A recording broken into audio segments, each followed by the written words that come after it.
I'm the CEO of RDX Works, which is a core developer of the decentralized finance protocol Radix, which is a public ledger entirely focused on bringing DeFi into the mainstream. My start in crypto happened in 2014, 2015, when I got involved in the Ethereum ecosystem. I actually started in mining. I was mining Ethereum before I really dived into smart contracts and all that kind of stuff. Sort of my background ranges a large number of things, some engineering, some finance, some law, some manufacturing, and it sort of all came together with crypto as being this sort of place where all of these random things that I'd done seemed to sort of come together in this wonderful soup. And so I've been building in the space since sort of 2014, 2015. And it's been a fantastic ride. I'm now the CEO of RDX Works, and RDX Works creates Radix, and Radix is this public ledger that we think is the answer to some of the core questions that have come out of how is crypto going to go mainstream. Typically, if you look at the crypto industry, you see a lot of activity that masks a lot of problems. The user experience is shockingly bad. It's really difficult for everyday people to use wallets to interact with dApps. As a result, there's only like 2 million users in Web3 and DeFi, whereas there's 400 million users on exchanges. Like, why that big separation? Well, because the UX sucks and because it's terrifying. We see a lot of problems with developers. There aren't enough developers in the space. It's really difficult to build secure Solidity applications. It's really difficult to build secure decentralized applications. And as a result of that, actually not that much happens, right? There's a few cool things that happen, and then outside of that, not much else. And even those cool things that happen, you see constant exploits and hacks and, you know, sort of $100 million, $500 million, $1 billion hacks, completely normal in the industry, which is crazy and absolutely shouldn't be the case. And then you look at like that from the point of view of an entrepreneur. If you're an entrepreneur, sure, you could come into crypto and you might make a very large amount of money very quickly, but you could also lose a very large amount of money very quickly and end up in some real sticky situations. So the risk tolerance of the people that have to come into the space and build has to be off the scales. And that's true for users, that's true for developers, and that's true for entrepreneurs. And so our whole view is, well, how do you create a lower risk basis for everything?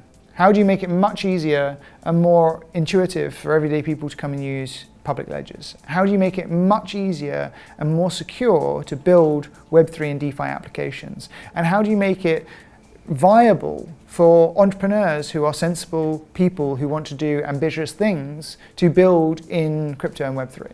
And so Radix is a full stack solution to that. We didn't take the EVM, we didn't take Solidity, we didn't take Rust, we didn't take any of the things that people are building crypto on today.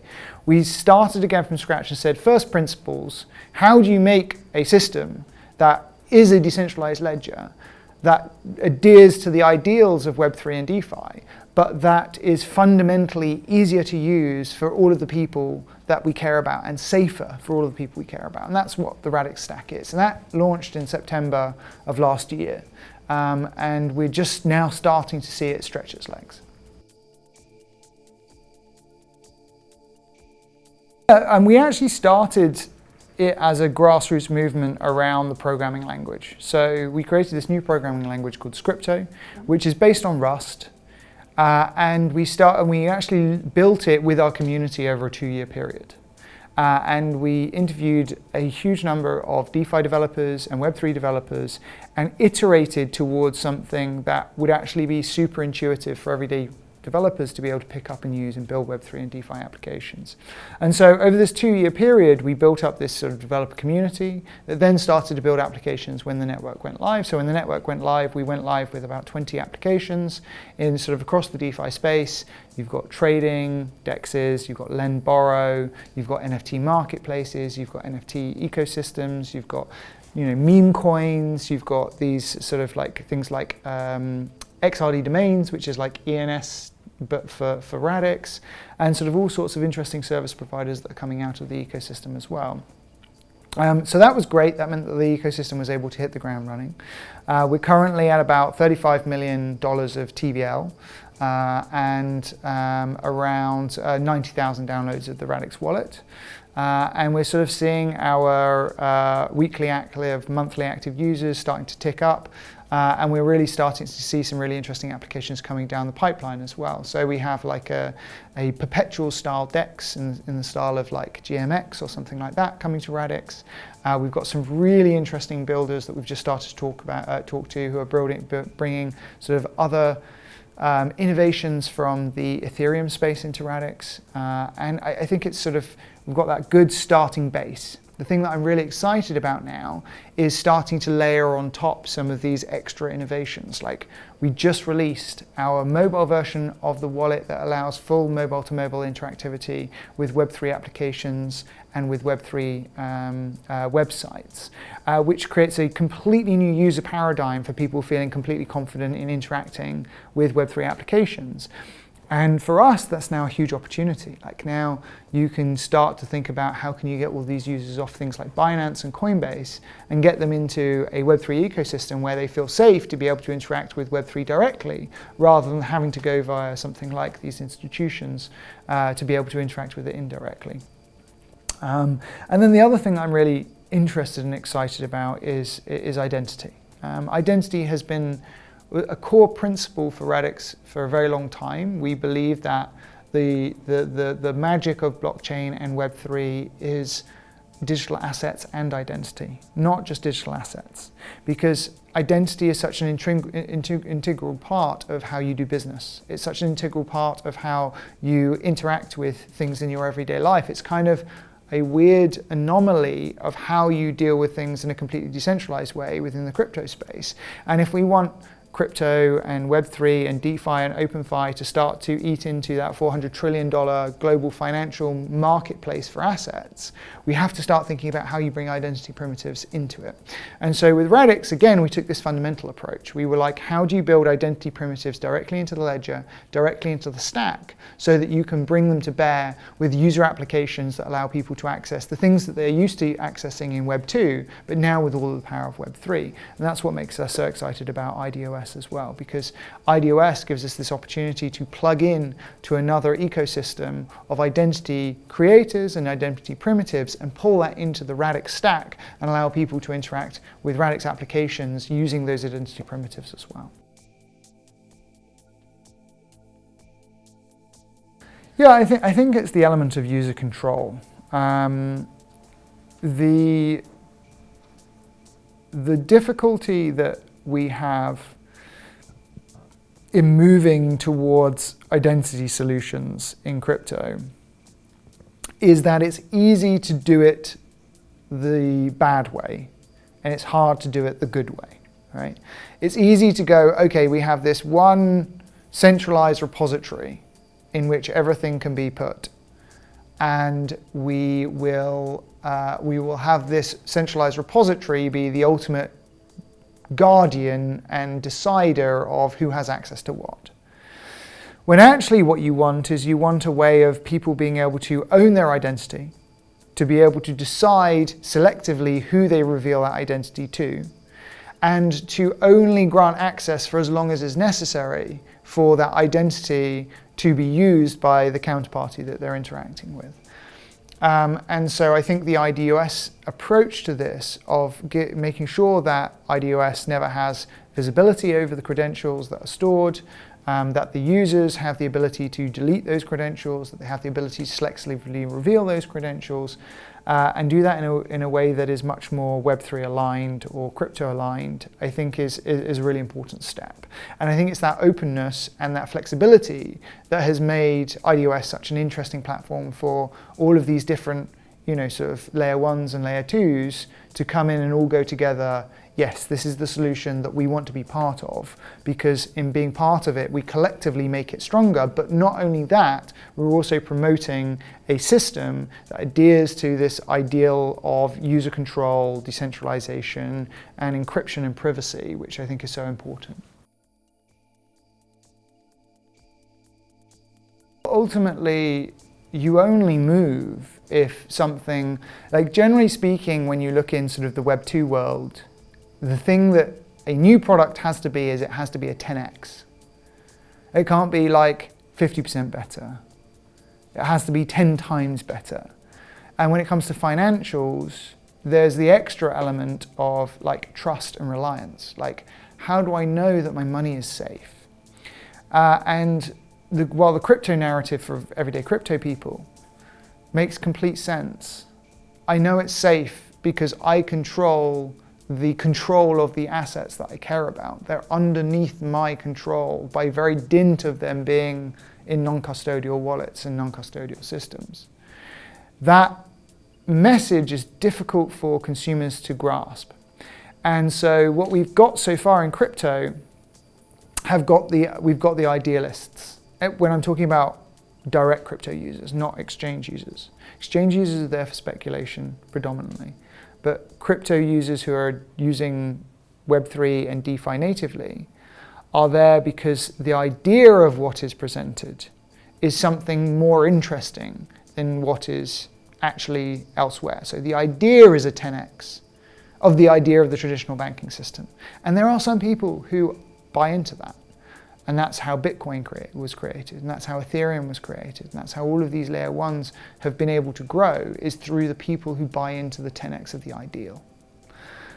But now, to get into the sort of the mainstream, we have to find the 10x's of the usage, right? And we're not there yet, right? Radix, we believe, has solved a big part of the UX and the security piece. But then there's still all the things that go around the edges, like the on-off ramping, like the ability to be able to access the services that you'd actually expect from your bank within a DeFi solution.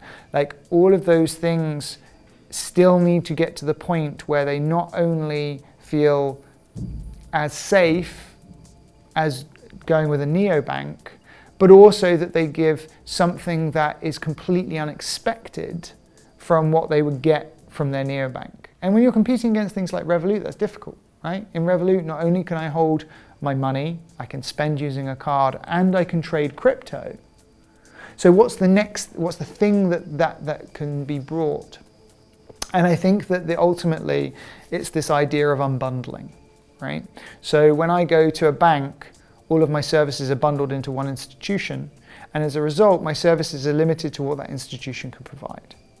Whereas when you're in Web3 and DeFi, I can move between any single startup or application instantaneously, and I can move my capital, I can move my attention, I can move whatever it is that matters to me, and I can constantly have all of those services competing for my money, for my attention, for my investment, or whatever.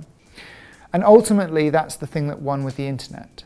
The internet won because it was this platform that lowered the barrier to entry for new people to compete on a global stage and increased user choice as a result. And that accelerated innovation, and it created a huge amount of opportunity. And that's what I see in Web3 and DeFi and OpenFi. OpenFi is this next step of going, okay, we've done all the crypto aligned things. Now, how do we go into the regulated financial system? How do we actually start to expand our product offerings into the entire plethora of what is available within traditional finance, and do it in a way that creates a platform for open innovation and open competition to create better, 10x better experiences than exist in the traditional system today.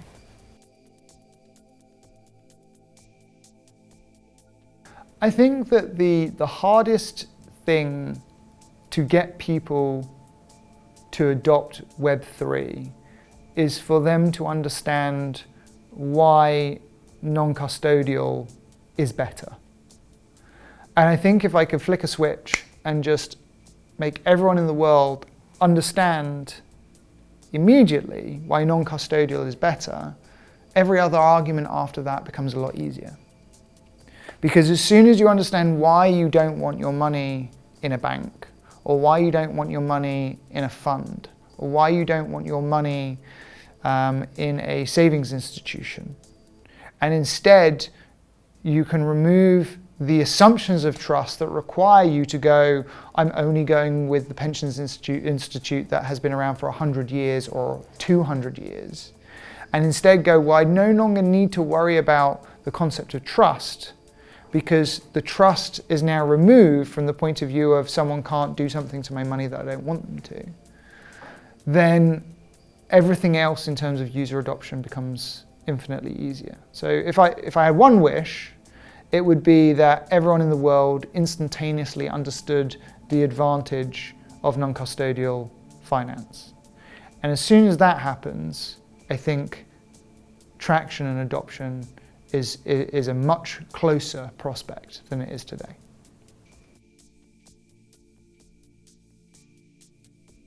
I think it's hard. I think like the starting point is have less hacks in the industry, have less sort of headlines of $100 million, $1 billion, like just disappeared, been hacked by North Korea. So that you've got two conflicting narratives. You've got the narrative of non-custodial is better and safer, and then you have this narrative of applications keep getting hacked, people keep getting scammed. So the next problem is to square that circle, and then again that's difficult. Like the industry is going through a learning experience. One of the big reasons we built Radix in the way we did is we believed that we had to fundamentally change the user experience from a trust point of view, and we had to fundamentally change the developer experience from a security point of view.